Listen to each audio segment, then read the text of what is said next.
आइए अब हम भाषा की इकाई के अंतर्गत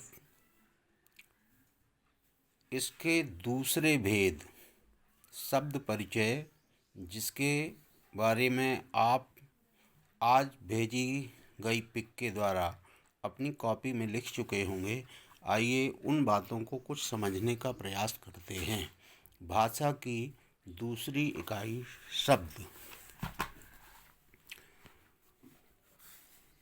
शब्द परिचय।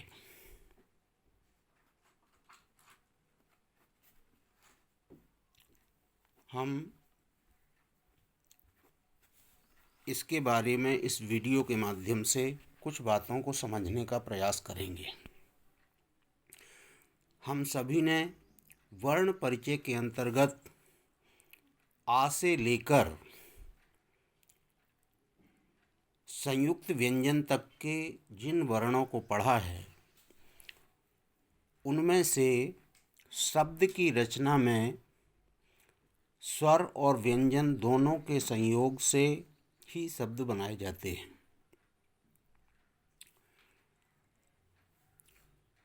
इनमें व्यंजन वर्ण अपने आप में अकेले शब्द को बनाने में समर्थ नहीं होता है, जब तक कि उसके साथ स्वरों को न मिला दिया जाए। जबकि स्वर वर्ण अकेले ही शब्द का निर्माण करने में समर्थ हैं। जैसे आ एक स्वर है, इसके साथ हम इन स्वरों को मिलाएंगे तो ये एक शब्द जिसमें केवल स्वर वर्णों का ही प्रयोग हुआ है, इससे ये शब्द बन सकता है। लेकिन व्यंजन वर्णों को हम इस प्रकार से लिखकर शब्दों का निर्माण नहीं कर सकते, जब तक कि इनके साथ स्वर ना मिला दिए जाएं। अर्थात हम इस निष्कर्ष पर पहुंचेंगे कि कोई भी शब्द स्वर और व्यंजन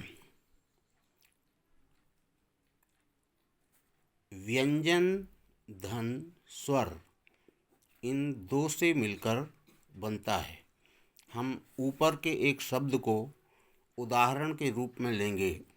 जैसे जल शब्द है, इस जल शब्द में केवल हमें दिखाई देने वाले केवल दो व्यंजन हैं, लेकिन वस्तुतः इसमें दो वर्ण नहीं बल्कि इसमें चार वर्ण हैं।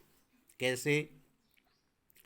जा में जा धन आ मिला हुआ है, जबकि ला में भी ला धन आ मिला है। इस प्रकार से इस जल शब्द में कुल चार वर्ण हैं।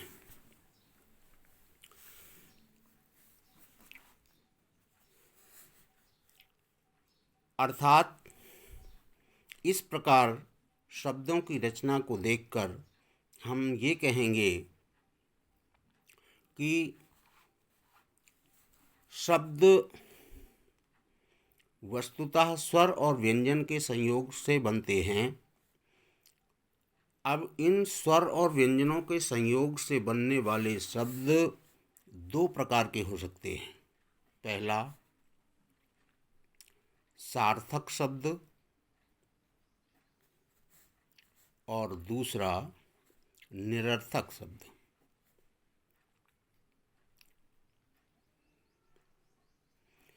सार्थक शब्द जैसे हमने जा धन आ धन ला धन आ को मिलाकर जल शब्द बनाया, लेकिन अगर हम इन्हीं वर्णों का प्रयोग करते हुए ला धन आ धन जा धन आ बनाएं तो इससे बनने वाला जो शब्द है ला और जा, इसको मिलाने से ये शब्द एक ऐसा शब्द है जिसे हम निरर्थक कहेंगे। निरर्थक का तात्पर्य जिस शब्द का कोई अर्थ ना निकले। सार्थक शब्द ऐसा शब्द है जिसको पढ़ने, सुनने या बोलने से उसका एक अर्थ निकाला जा सके। तो वस्तुतः हम शब्द किसे कहेंगे?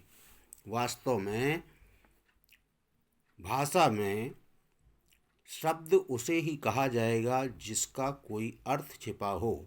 जिस प्रकार व्यक्ति से उसकी परछाई कभी अलग नहीं होती है, उसी प्रकार से शब्द का अर्थ उससे जुड़ा होता है। तो सार्थक और निरर्थक शब्द। इसके बाद हम आएंगे कि संस्कृत में मुख्य रूप से शब्दों को किस तरह बांटा गया है। तो इसको देखने के लिए हम संस्कृत के शब्द भेदों की चर्चा करेंगे। संस्कृत में 3 प्रकार के शब्द कुल हैं। पहले प्रकार के शब्द जिनको हम सुबंत कहते हैं। दूसरे प्रकार के शब्द वे हैं जिन्हें संस्कृत में तिगंत नाम से जाना जाता है। और तीसरे शब्द अव्यय शब्द हैं। सामान्य तरीके से हम व्याकरण में सुबंत और तिगंत किन्हें कहेंगे, उसके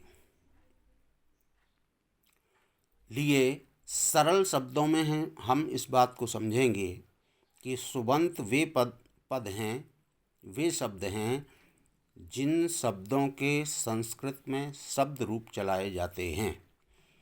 आगे की कक्षाओं में आपको बालक, फल, लता इत्यादि शब्दों के रूप पढ़ाए और लिखाए जाएंगे।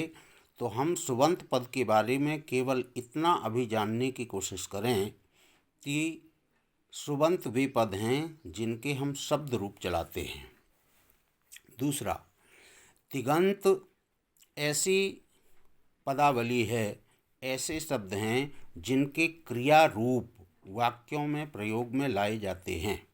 उदाहरण के लिए हम एक वाक्य लें, जैसे बालक खेलता है। इस वाक्य में बालक खेलता है, पहले हम इसको लिखेंगे, बालक खेलता है। इसमें हमने सुबंत और तिगंत दोनों प्रकार के ही शब्द भेदों का प्रयोग किया। इनमें ये जो पहला शब्द है जिसे हम वाक्य में कर्ता अर्थात कार्य करने वाला कहेंगे, ये शब्द सुबंत है। और खेलता जो कि क्रियापद है, इसे हम तिगंत पद कहेंगे। शब्द के तीसरे भेद अव्यय के बारे में हम दीपावली वेकेशन के बाद उस पर चर्चा करेंगे।